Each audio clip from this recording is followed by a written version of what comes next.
So where do we begin?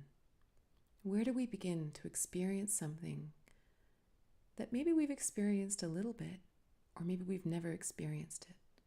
How do we make this the normal thing in our life? How do we make unconditional love and kindness what we expect in every relationship? Weirdly enough, it actually begins with how we treat other people. There is a journey of self-love and kindness to self, for sure, but it's actually really hard to learn that way. It's actually easier to learn when we do it with other people.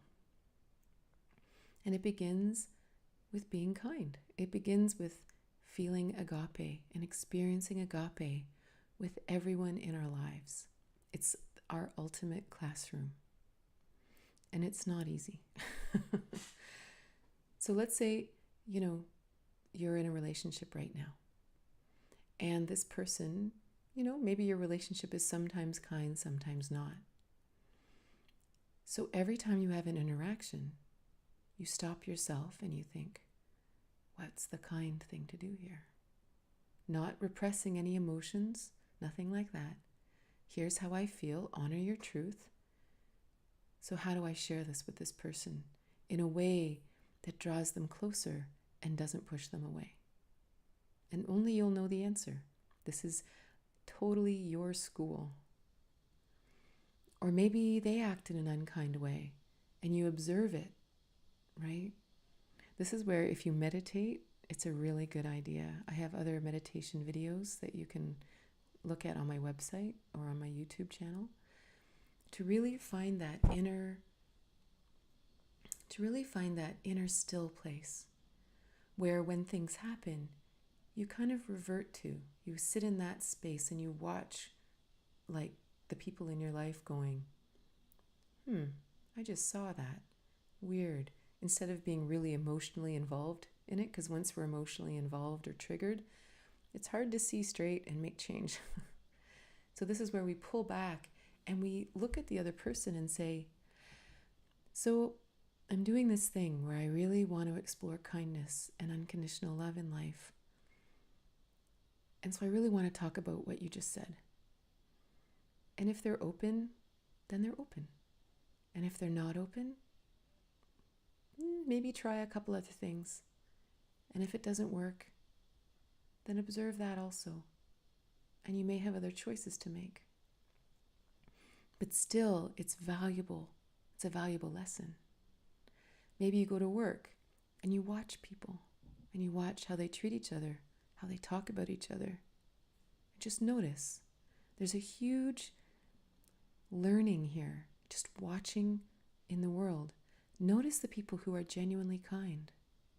Notice the people who aren't. And go, Notice how you act. How do you act towards that person?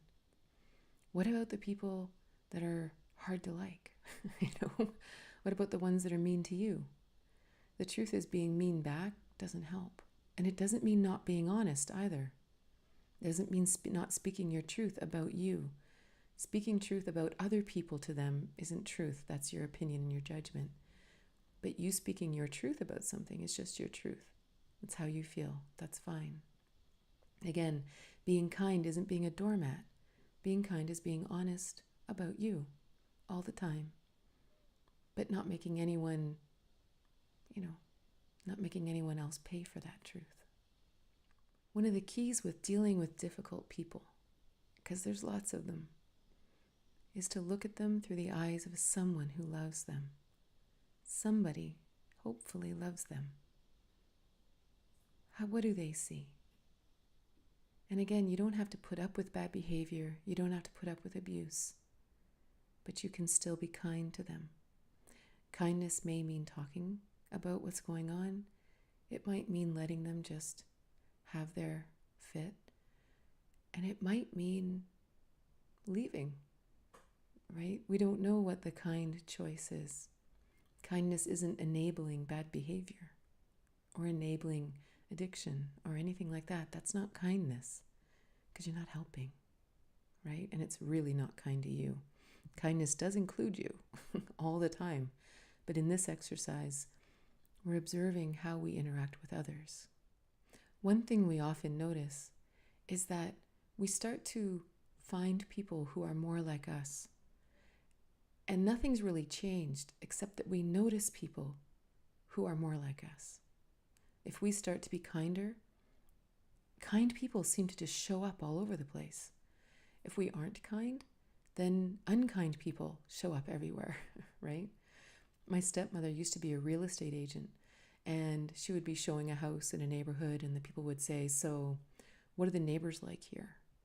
And she would say, "What were the neighbors like in your last neighborhood?" And they'd say, "Oh, they were total jerks." Or they'd say, "They were nice, they were great." And inevitably, my stepmother would say, "You'll find the same thing here." Sometimes it's really hard to accept the idea that it's us that has to change, especially when we've been hurt, right? Why is it us? Why don't we get to feel better? Because why doesn't someone else change and fix it? We've already been through enough. Unfortunately, it's just the way it is. In the Course in Miracles, they talk about this, and they say, when we expect people to be mean, we will experience meanness in the world, even if it wasn't intended. When we expect disappointment, we will experience disappointment, even if the other person actually came through. When we expect to not feel good enough, everything everyone else does will reinforce that feeling, even if they don't feel that way.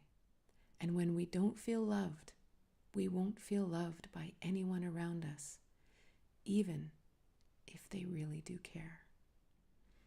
So this is our first step.